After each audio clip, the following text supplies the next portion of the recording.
Every so often you see one leaf that's just blowing in the wind, but all the other leaves are just undisturbed. Some people think that is the spirit of the tree or someone trying to get your attention.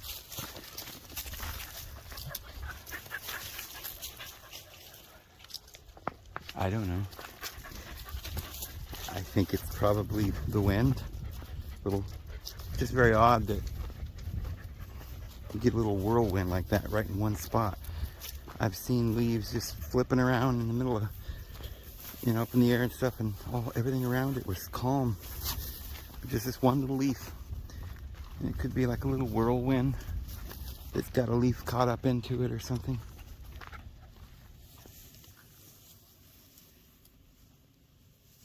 What are you doing? Hey, Bodies. You ready, guys? It's fall. We still got leaves, though. Yeah, the leaves are pretty. You see the pollen just flying around everywhere. Never bothered me, thankfully. Never had a problem with, allergies or anything of any kind.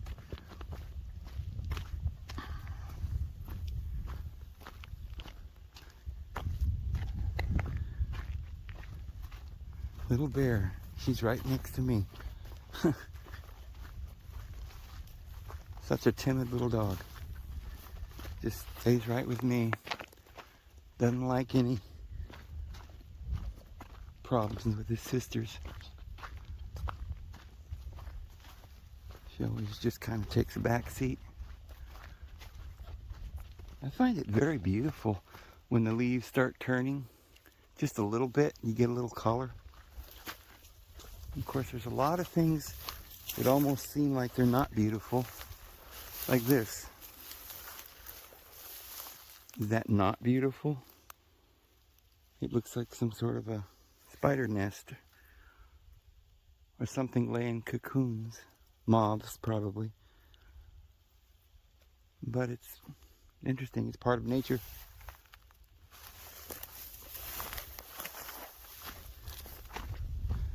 It's just part of nature.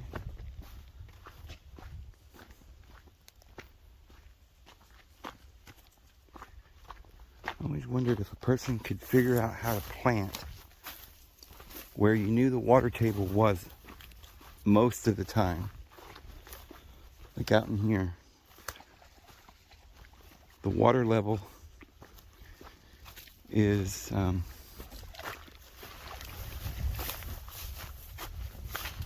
just below the ground. So if you could find a spot just right around in here near a low-lying area and plant certain kinds of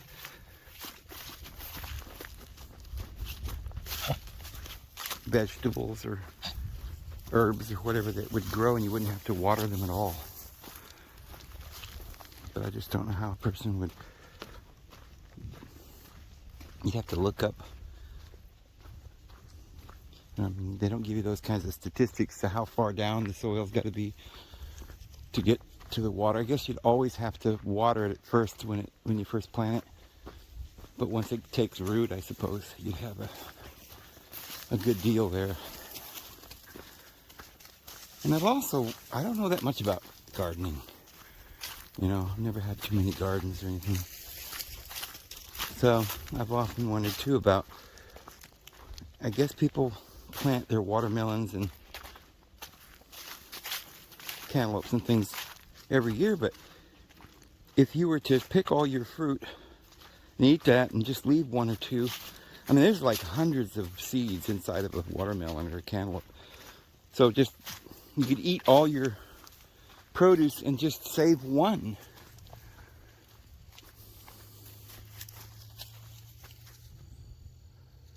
Just save one and plant that one back. But you don't even have to plant those because, seed has to be underground. But the seeds are inside of a watermelon, and that's actually food. It's like an egg. The yolk is to feed the chicken. So the seeds that live in a watermelon or a cantaloupe, you don't have to plant them. You can just throw the whole watermelon down, and that acts as a home for the seed to flourish and grow.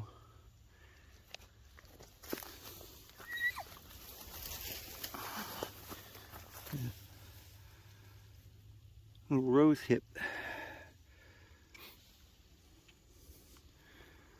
The pink roses grow out here wild. Yeah. It just rains non-stop here every day. Sometimes for weeks and months, and then it just dries out for a while.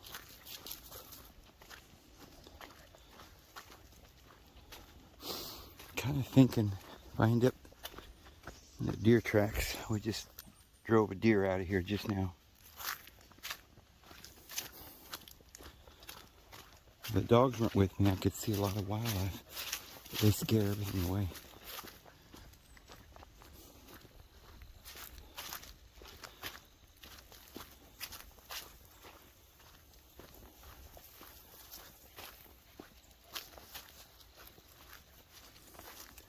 But they haven't gone around here yet. Come here. You guys, stay back. Come on. Come on. Don't go yet. I want to see if I can get a picture of maybe a deer be up by the pond, or turtles or something.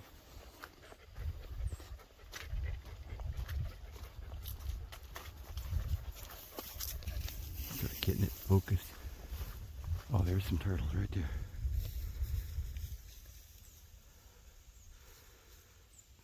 There's the big turtles.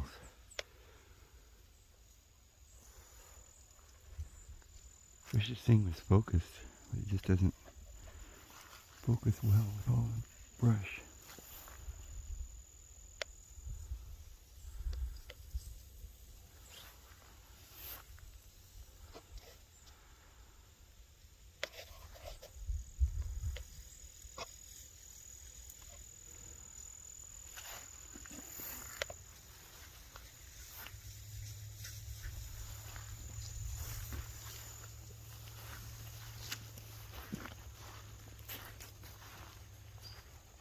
Oh, they all left. Huh. Now they're so skittish. I didn't even see them go.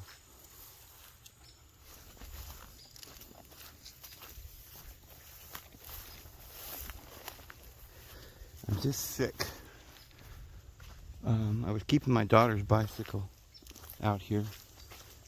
I mean, it's a really expensive 10-speed, 20-speed, or whatever they call them. I mean, it was a $500-600 bike. I think that's what it was. It was more. It was very expensive. It might have been $1,000. I don't remember. It was a lot of money. It was one of the best, professional 21-speed or whatever it was, 30-speed. I don't remember. But it was brand new. And somebody came on my property when I went to West Oklahoma to look for property. And I came back, somebody come on my property and stole that bike. And it wasn't even mine, it was my daughter's, and I haven't even told her about it yet because I'm so kind of sad. If it would have been my bike, I would have just been upset that I lost a good bike. But when something belongs to my daughter, and I feel like,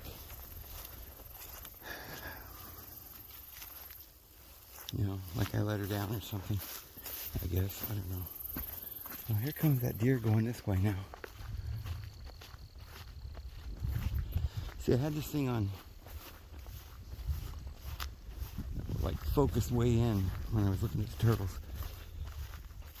So I'll have to go back later and see whether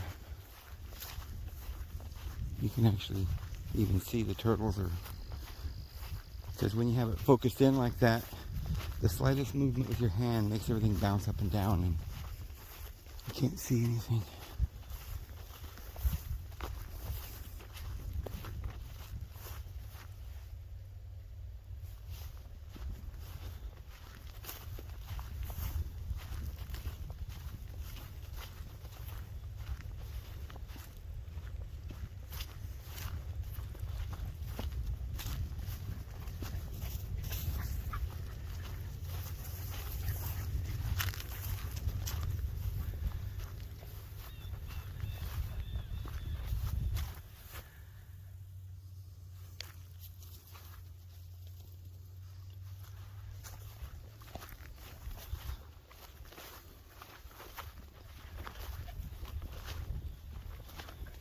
perfect time of year. Deer tracks. They're right ahead of us.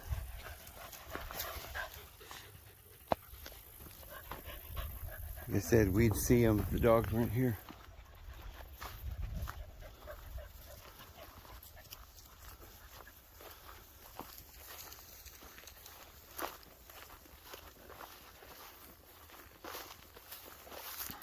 Boy, look at all the deer in here, rutting around.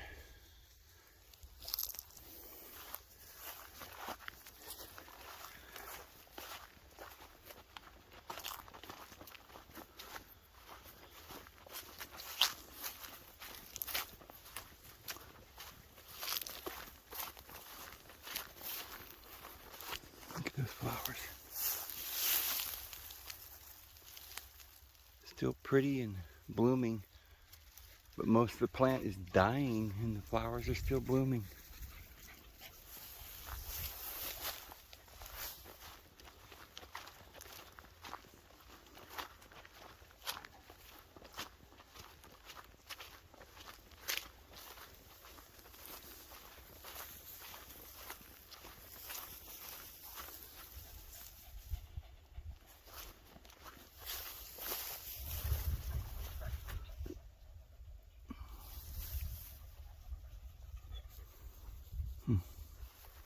Little butterfly.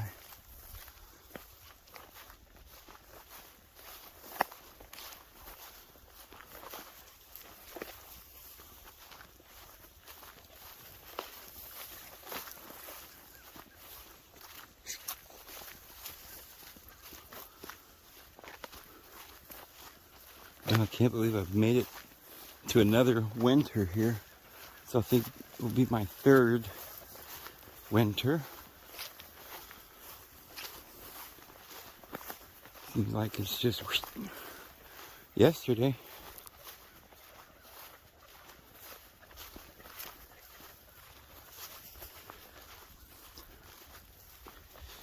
So my daughter,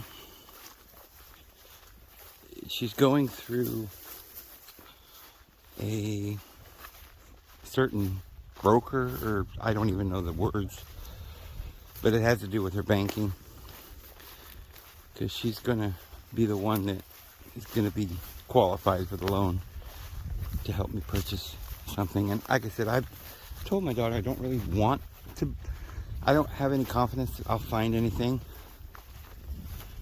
that I'll be comfortable with moving out to someplace in the country or something. The ones I was looking at, I couldn't find anything under $100,000 that was out of town and had a well and everything I wanted. So when I did find something, it was just a modular home, a manufactured home that my daughter has wisely said, nah, let's not do that, Dad, because we want this to last. Of course, I told her, well, it only has to last 7 years, but anyway. She wants me to get something. She wants to up it to like $150,000 and look and make sure we get something solid, like an older home that's remodeled and stuff, but not a manufactured one, but like a little ranch or farm or something out in the middle of nowhere. That's what I'm looking for. But so she is getting, in order to do that, she has to go to a conventional loan, and with that we're going to need a little bit more of a down payment. So I'm just saving up some money. Actually, my daughter's trying to help me with that, save up some money for the down payment. But again, I'm iffy. We'll see. I'll look around.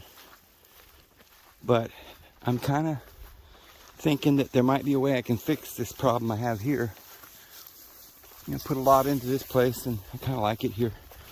And I think I could survive here during the tribulation. But what I'm going to do with the ticks in that situation, the bugs, snakes, I've determined it all boils down to two things. The ticks and the mice, because the mice are bringing the snakes in. And the mice are also bringing the ticks in. So I have to get rid of the mice, number one. And I thought of a way to do that. So when I got this, I bought that little stove I was telling you about. And again, I don't remember the brand. I'll have to go back and look. Somebody asked me what kind it was, and I'll get back to you on that. But it's nice. It's cast iron, is what it said in the description. It's solid cast iron or something. Not just a tin, flimsy little aluminum thing. And it was real cheap. It was only $150 with tax. And it comes with all the stovepipe and little shovel handles and all the stuff that you need to grate her. But I'll be able to use that to cook with and stuff. The one I'm going to use it for, when I first get it, I'm going to stick it in the house somewhere and run the chimney back inside the walls of my cabin, in a crack, in an area where I can get some smoke in there. And I'm going to build it and let the smoke build up. Just as long as a couple of pieces of wood will burn. And of course I won't be able to be in the house because there'll probably be smoke in the house. But I'm thinking that might smoke those mice out. And then once they come out, I can, hopefully they won't come back in if I do some other, I don't know, I haven't thought about it exactly all the way through. But that's part of what I want to do. And the other thing is I imagine all the chicks that were there all the last couple of years have laid a lot of eggs and stuff. And they'll all hatch early in spring. So what I'm going to do is, now I understand why we burn. I had burned last 2 years before, like twice. I've been here 3 years. The first 2 years I burned, and it didn't help that much. So I didn't do it last year. But I think it's because I wasn't doing it right. I burned out in the field and all around my property, but I didn't burn right around the cabin. Right up to the cabin. That's where all of the, the animals live under the house, or they stay under there a lot. The mice are under there, and they're just full of ticks. So we get rid of the mice and burn all the leaves and grass around the cabin this spring, and then next summer it might not be so bad. Plus I've got that Promethean spray stuff that I can spray, and maybe I can get rid of this infestation by spring. And then the mice are gone, the snakes won't come back. That's what I'm thinking. Oh, it's so pretty up here.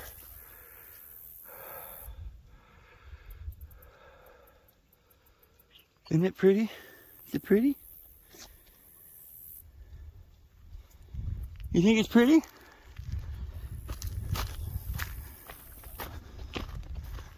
Oh, let me take my coat off. It's getting hot. I gotta put my camera somewhere here for a second. I don't know where to put it, so I can take off my coat.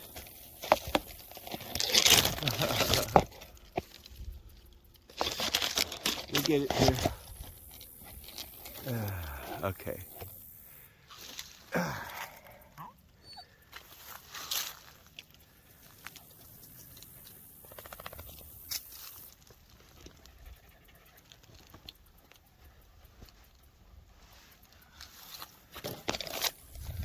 There, tied that on. Yeah, now I thought maybe I should have left the coat home. I figured once I started walking, I'd just get sweaty.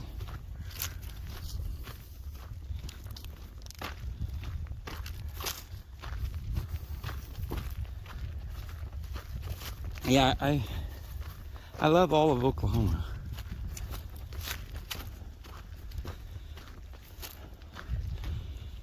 I tell you what, if anybody's gonna ever move to Oklahoma, piece of advice: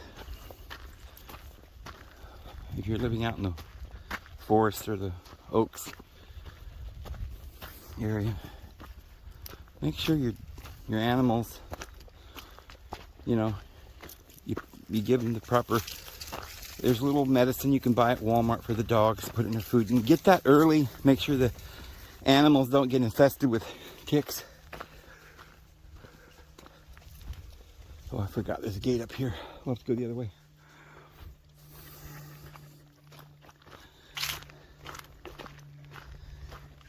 Because once you get them, that infestation, when they start laying eggs, and it's really hard to get rid of them.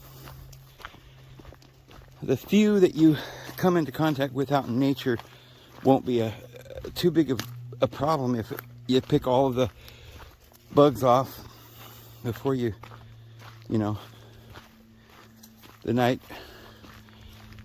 before the night goes away, and then maybe put them in the fire and burn them, make sure they're gone. Because it attracts all kinds of other varmints. And it gets on, you know, starts getting on the mice, and then the mice spread it more, and the deer, and all the things around you.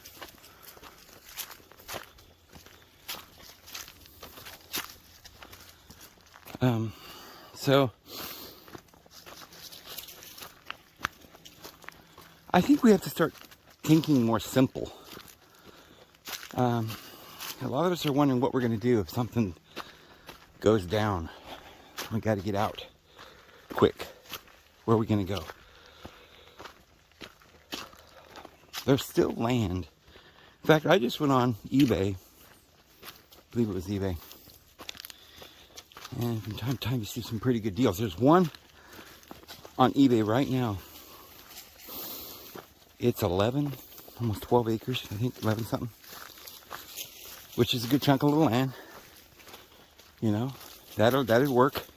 You really just need a place to park, even if it's a fourth of an acre. Legally, to park there.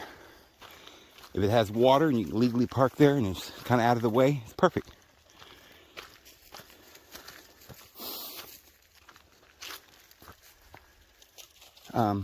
But this 11 acres is something like, I think it's $40,000, which is too expensive. Back in the day, it would have been cheaper. But everything's going up now. But it's one of those things where you can get it for like 150 down and 150 a month or something. No, I think it was 400 a month, which is a pretty big payment because they wanted 13.9% interest. That's a lot, guys, but it was only for 15 years. And yeah, you're paying payments, but you know, you're going to pay a lot more than that for rent. And then you're going to be stuck in town. And if they shut the water off or something, you can't, you know, or if you're living in town and they come through, you know, with some mandate or some law that everybody in town's got to do this or that. You can't go to the store to get food unless you have a mask. Well, then you need to be someplace out in the country where you can grow your own food and survive. And, you know, you could survive anywhere, even in town, except they won't let you have a fire in your yard. And dig a well, or, you know, or just build a cabin in the backyard because, you know, or some places they won't even let you have a garden in town. Won't let you have animals.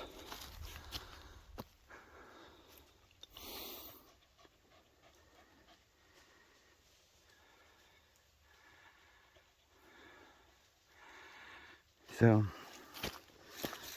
I feel like the cities that, you know, if you had a really small town on eBay or on Marketplace, sometimes there's just little dinky towns of like 200-300 people that are just abandoned. There's nothing there but old houses that are kind of falling over. And you can get one of those old houses. You know, sometimes they have broken windows and even a leaky roof or something.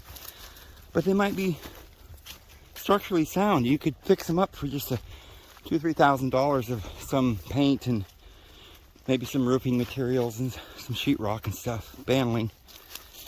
And for just a small amount. You say, yeah, Dave, but you're in a town. Well, if you're in a small town, of just 200 or 300 people. It might actually end up kind of being like a community where everybody will help protect each other. You could do that, and it might work as long as you own it. Where you have you can legally park there. If your town is kind of back, it's not run by the jail, which a lot of these towns in Texas and stuff are run by the county. You know, there's always some bigwig in town that's got a lot of money, and all the laws are in that town are hard and difficult, and they want permits for everything. But there are places like out in the middle of West Texas or West Oklahoma or West Kansas or something, or, you know, New Mexico, where you can buy, like I said, an old home, just needs a little repair, a little paint. You know, an old home, maybe a few acres, just for a few $1,000s, and you can even do it owner finance. Now I noticed it's really getting hard lately to buy. It's getting, the prices are going way up, like double. And like I say, the ones out of town are harder to come by. So if everything works out, I might go ahead and start looking at places again somewhere around December. We got to save up enough money for a small down payment, but I just don't know. Like I said, I might stay here.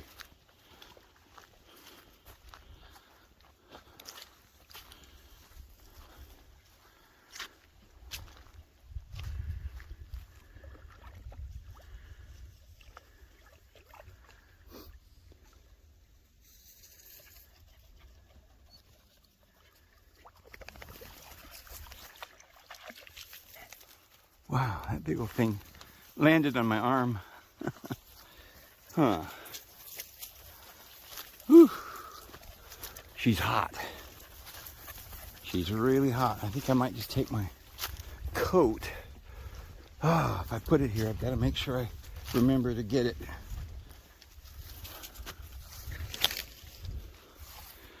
All right, we'll come back this way. We'll get it on the way back. That is hot.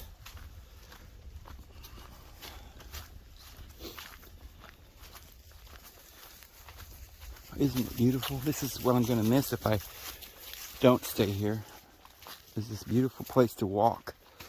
I can just walk through the forest. There's nobody around. It's quiet. Listen.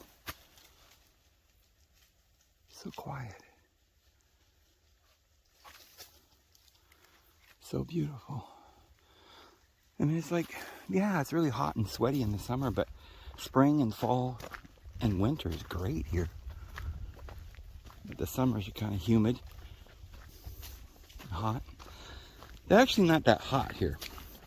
It's a lot hotter in New Mexico, or especially in Arizona or California or Florida or something, but even, you know, Houston or something. But up here, you know, you just skip a snow and stuff. So it doesn't get extremely hot, maybe 90 degrees, 95.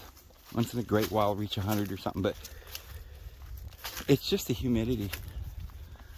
Nobody likes that humidity. And it's not even the worst humidity you'd find. I'm sure it's a lot worse in Alabama and Georgia. I've been down there, and it's just, I couldn't even live down there with all the humidity. It just doesn't last as long here. I think it's humid even in the winter down there. You know, most of the winter is still humid and hot. So you only have to go through that for maybe 3 months at the most, 2 months. That humid weather. So it's not bad, it really isn't. But I like the western side because most people don't know how beautiful it is over there.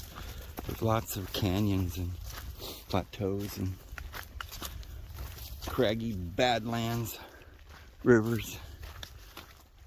Wonderful, wonderful, beautiful places to go camping, walking.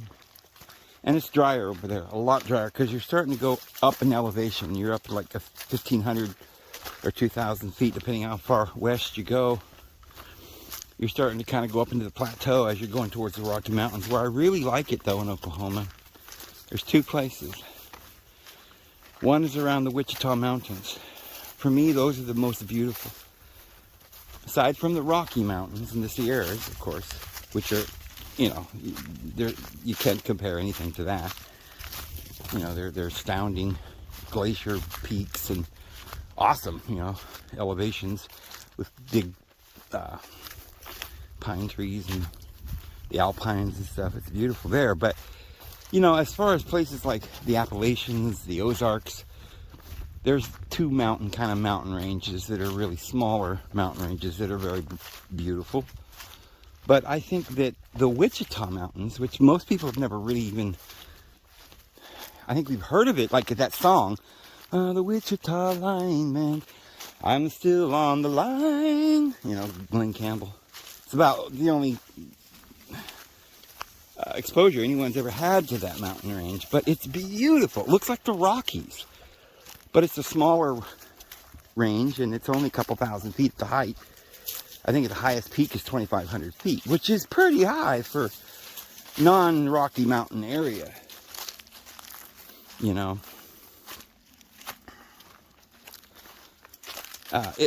You feel like you're in the mountains, and it's just beautiful, much drier over there. So a lot of junipers and not as much grass and brush everywhere. You can walk under the forest there, the smaller trees, and it's just beautiful. Big, huge reservoir there and camping areas.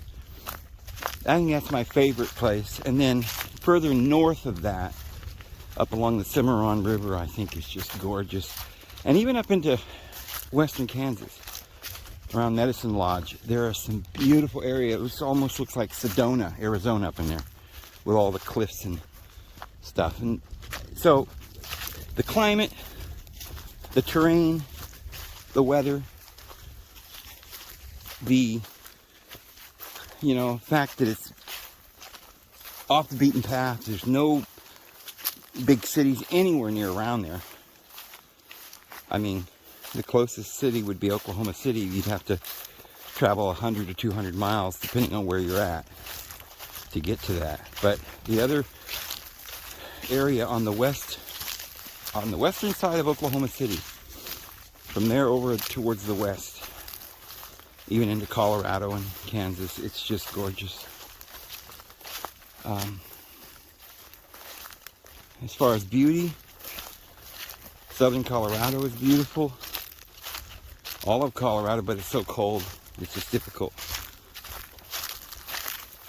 You gotta be prepared when you live in that kind of cold weather. And one mistake, you could freeze to death. So you have to start in the summer or the spring. Get prepared, have a place to get inside, have your wood all chopped and ready. But how are you gonna, if you get somewhere in the middle of nowhere and you've got a way to stay warm and cook your food and everything, okay, how are you gonna eat if the tribulation lasts several years and there's no way to get any food?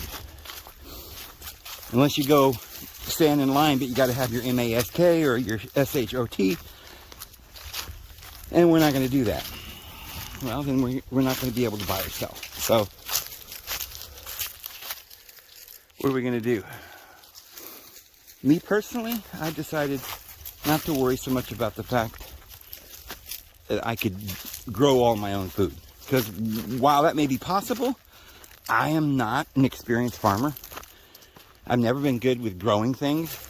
And it seems like I spend all my time doing these videos, and I really don't have time to do a lot of things like that.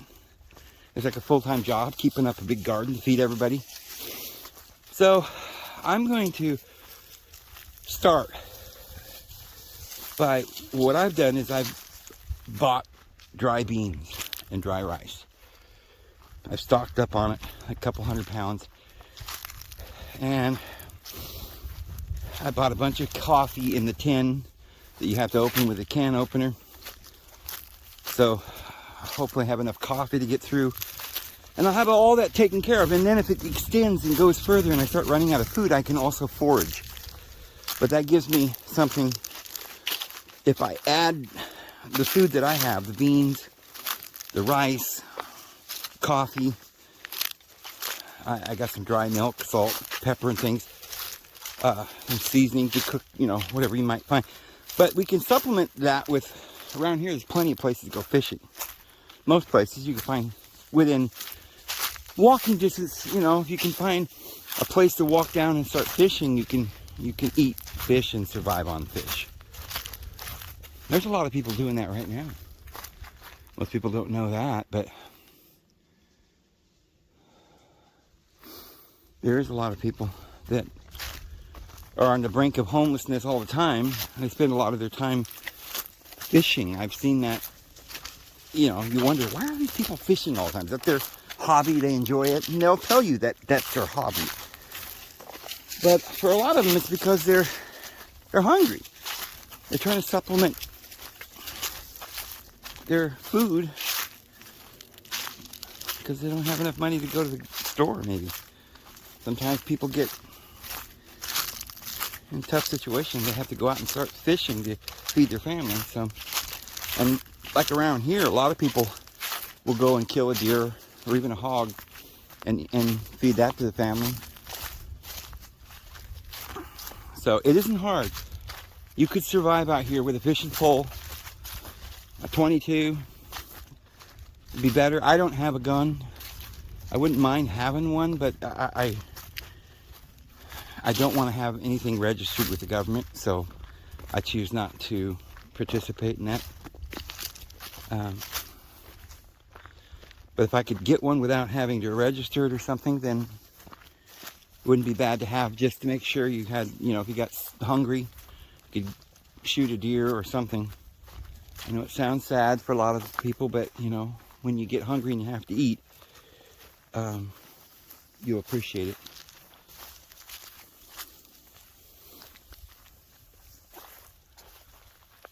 Oh, it's so pretty. Just a nice, pleasant little walk.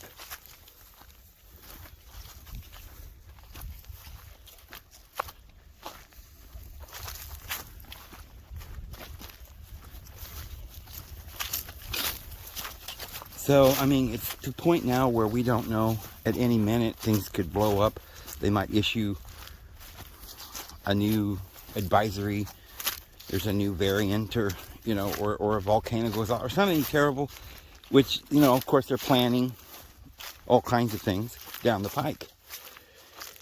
And I do believe that they want to destroy the government of the United States.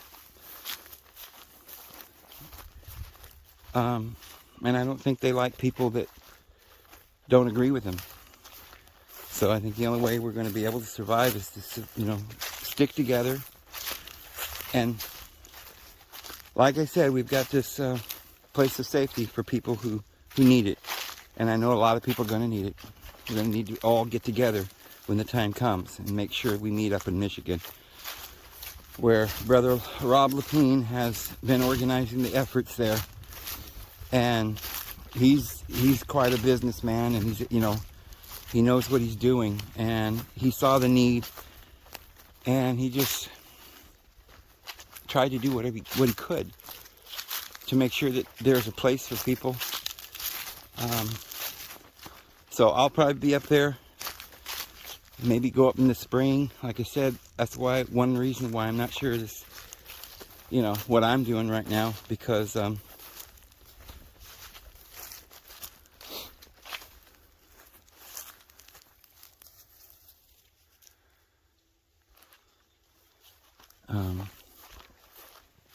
you know, I know that I'm going to probably need to spend a lot of time up there, but my priority is just to do the videos. And I get a little income. It's not very much. It's generated from the videos if they don't take me out. So I'm not quite ready to I'm not quite sure what the Lord has in mind for me to do, but I think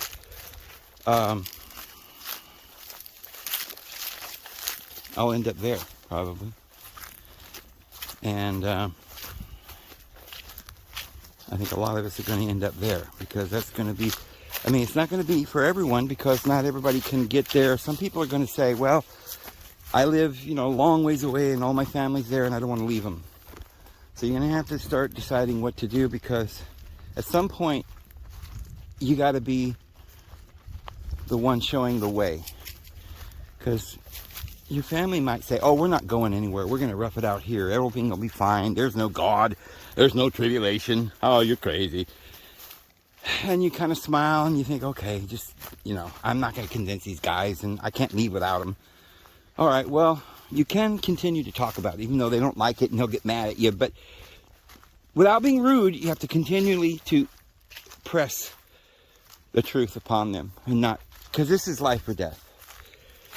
And in the end, if they're not willing to go or make preparations, then sometimes you can do is just say, well, I'm going to go. And I'm going to make sure that we have a place there. And when you guys begin to realize and wake up, you know, hopefully it won't be too late. You'll be able to come and I'll have a place there for you. So you can tell your family where you'll be and prepare everything for them to come later. But if you don't do something like that, then, you know, I don't think people are going to be able to survive in the cities for sure. Like I said, you might be able to purchase a small fixer-upper in a very small town out in the country, and that might work, you know, as long as you're around like-minded people, your neighborhood, they're going to be there to help each other. But what I worry about is a lot of these little towns, they might start shutting off the water. Of course, if you live in a town, another thing you can do, because, you know, if you're going to dig a well, they want a permit and all this stuff, and this is very expensive. But a cheap way to get water, if that's all you're really needing, if you're in town and you can't go anywhere in the country, you can get those pipes that you smack into the ground. You beat them into the ground. They got holes at the bottom, and like a screen, a filter, and a point, and you drive them, you know, so many feet in the ground till they reach water. And then you put a handle on top with a pump, and you can just pump water right out of the ground. If you have a water table that's not more than like 20, 30 feet down, you can do that. Hopefully 10 or 15 feet. And a lot of places in the towns do have that. There is water down below, and you can try that. But you've got to have some sort of water privately to use, because if they shut the water off, or if things get real bad and people in town quit their job, there's nobody working down at the city hall, and, you know, the water just ends up getting shut off and nobody knows what to do to, you know, to maintain it or something, then we're going to have our own water.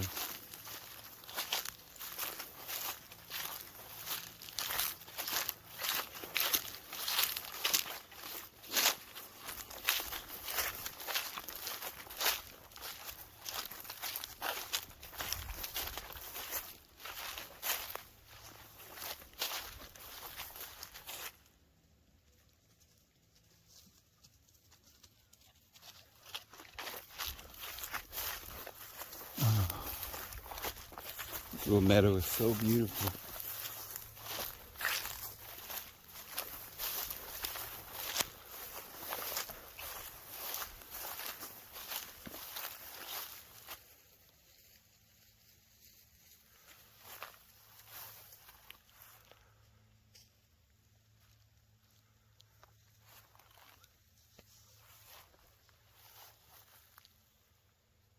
Well, I don't want to go down all the way to the creek today. Take a look up here a little bit.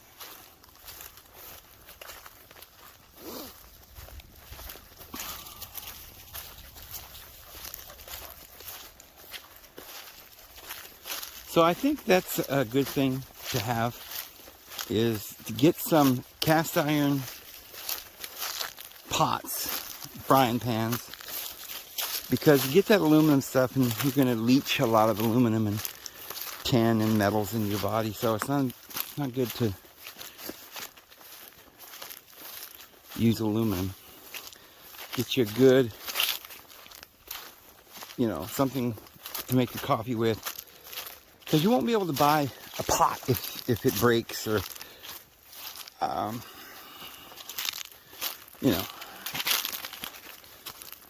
make sure you get a big pot too.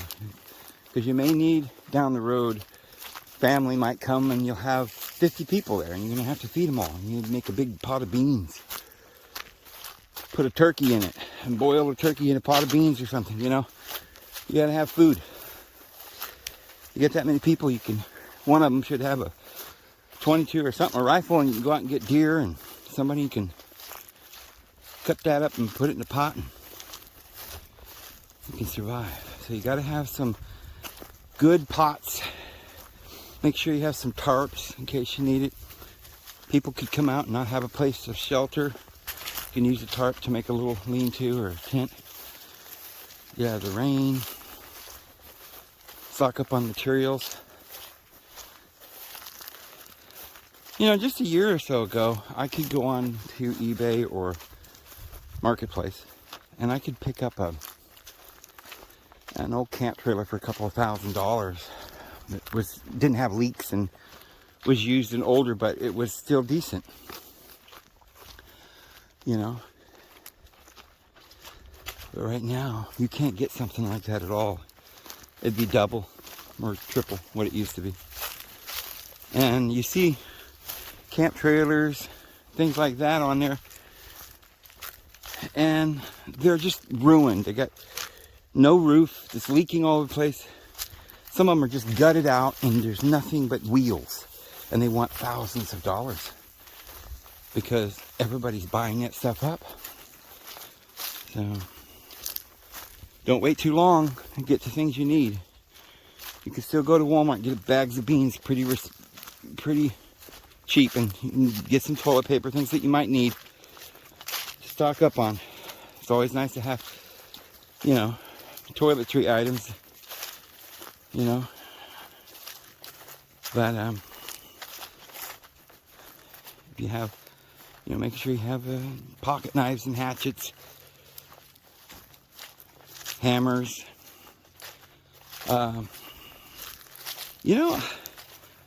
If you're not logging timber, sometimes it's better just get a little electric chainsaw. And you can plug those things into a solar panel and charge them up too.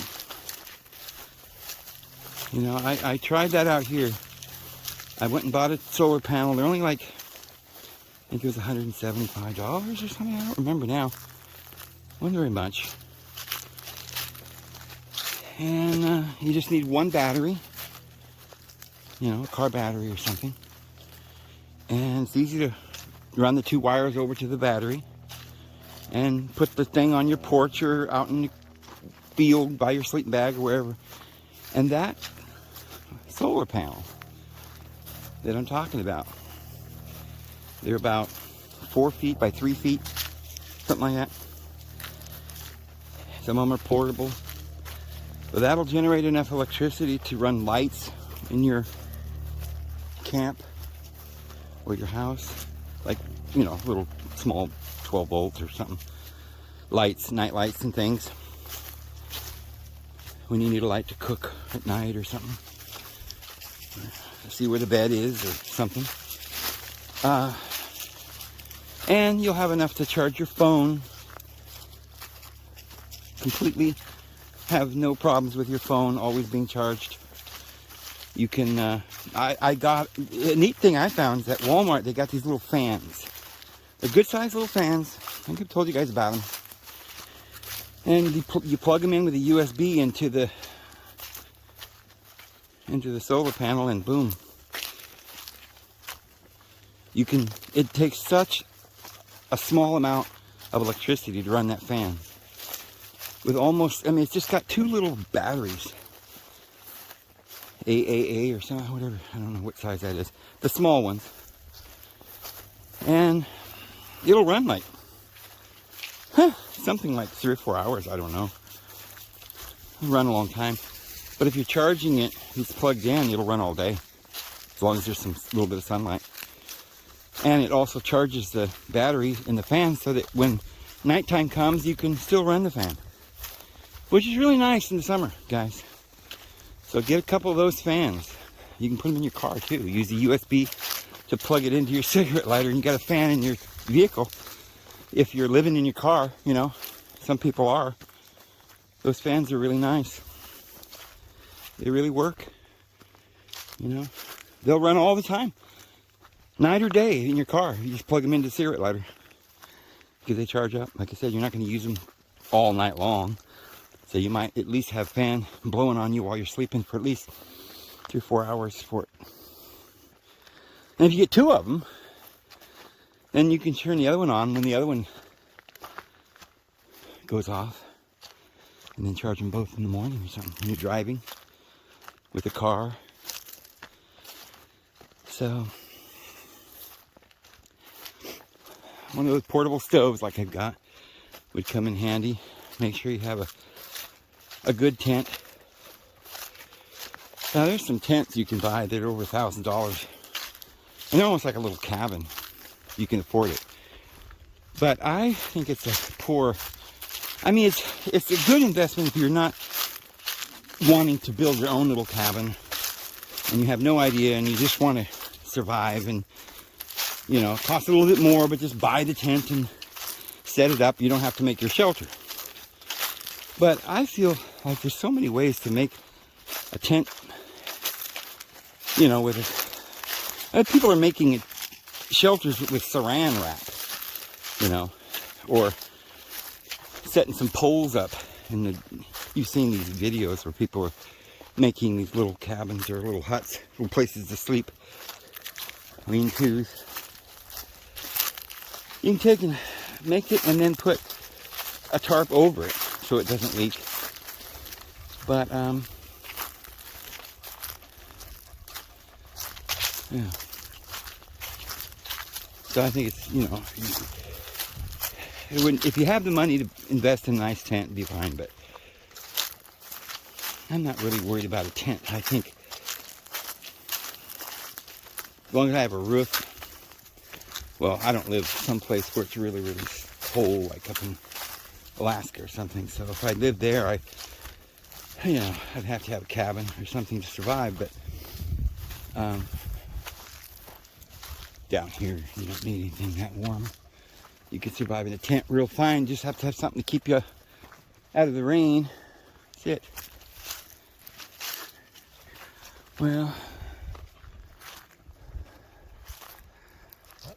I'm gonna shut this off a little bit.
There's my coat down there.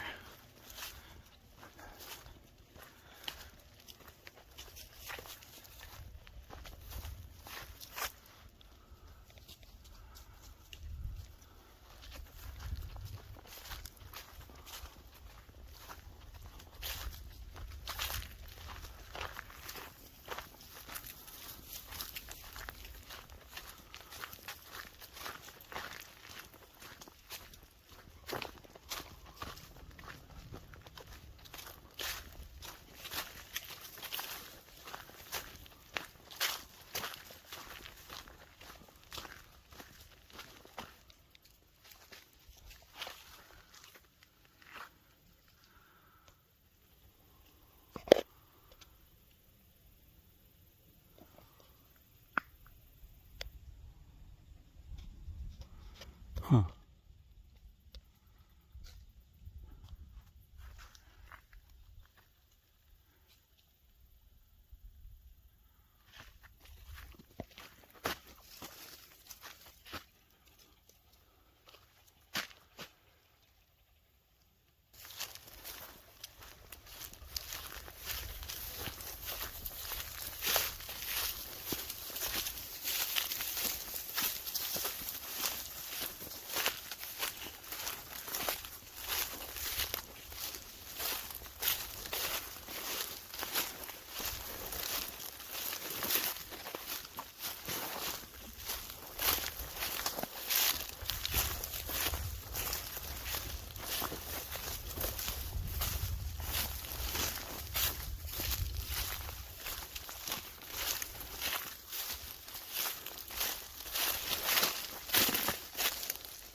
Huh. All right.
Gotta get my coat.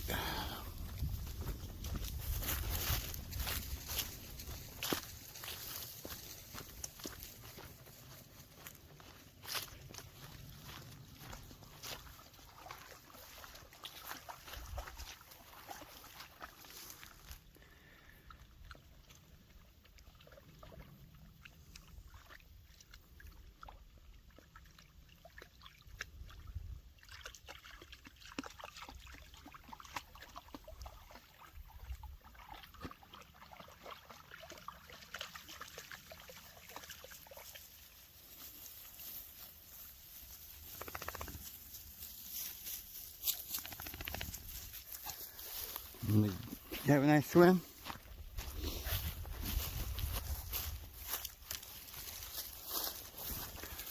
Alright. We're off to see the wizard. Wonder what he's got to say. You knew how to get home all along, young man.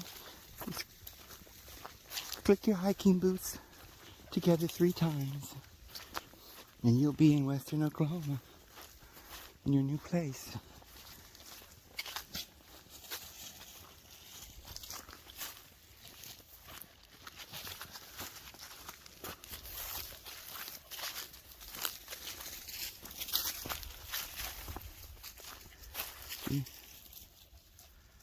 Beautiful place. You could put a cabin back there.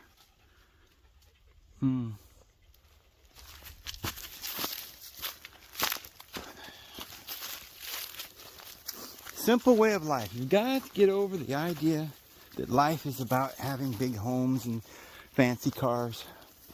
Life is about breathing. Let me show you how to do this, how to live. It's really amazing. Okay? All right. Now, close your eyes, okay? And just stop thinking about being scared. Stop thinking about worry, fear, and anxiousness, anxiety. Just let everything go. And breathe. And feel the breath going out and coming back in.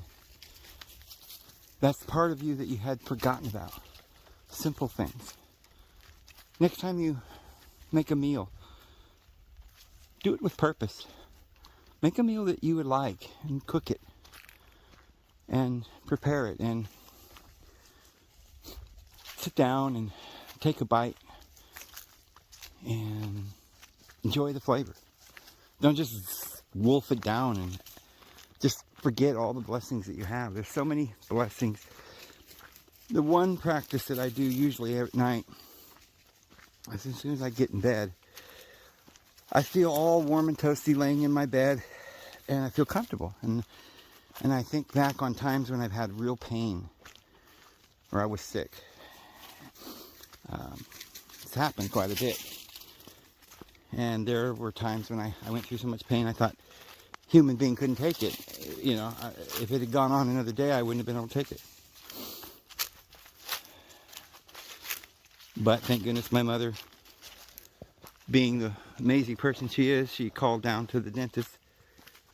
And it was on a Sunday, and she said, "You're going to come down there and open up the shop and take care of this. My son is in pain." So she got me in. I don't think I could have made it through the night.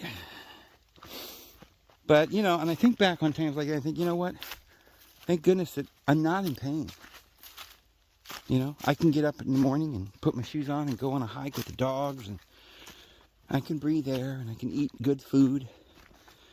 And I still have the opportunity to tell my daughter I love her. So I'm happy. And I have an opportunity to come on here every day and talk to you amazing, beautiful people. And, you know, that's what I do, and that's what I enjoy doing. And I'm happy because I'm not accomplishing some big thing. Like I didn't go to the moon, or at least I didn't pretend to go to the moon like NASA. But all I'm, you know, I told my Father in heaven, I don't know, 10 years ago, I said, just please help me to know the truth. Give me the words to speak. Teach me with your Holy Spirit. And help me, because I know that you're love. That's what you are. And I know that you don't want any of us to suffer. And I don't want my daughter to suffer, and I know you don't want her to suffer worse. You don't want her to suffer more than I don't want her to suffer. And you love all of your children more than I love them. So I don't have to beg you to be good or to be kind, because I know that you're loving. And I'm thankful for your love. But I just think there are a lot of people who don't know about your love. Lord, that's what I pray. I prayed 10 years ago. I said, if you'll just give me the opportunity to somehow get the truth to my daughter, if you can help me to understand so that other people can understand your love, I'll tell them. You help me understand it, and I'll do my best to tell them. And I don't care if anybody ever knows my name. I don't do this for fame. What am I doing, you know? I suppose in this world you wouldn't get any brownie points for just talking, you know, telling people how you feel, encouraging your brother and sister, and trying to find helpful facts to help us through this. You know, that's, you know, no big deal. But it's a big deal because it's what the Lord asks me to do. And I'm willing to do it for sure.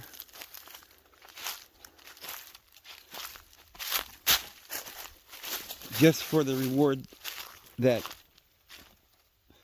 my daughter and others who hear the message will know that the Lord loves them. That's the only reward I need, is that people start hearing the truth and waking up and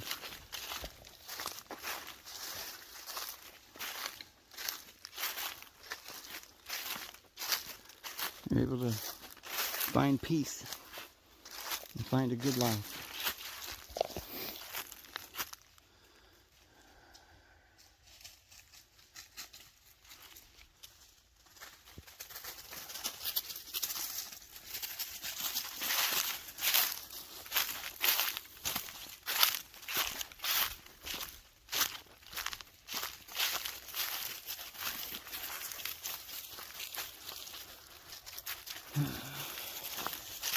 Well, guys, I'm going to go ahead and go.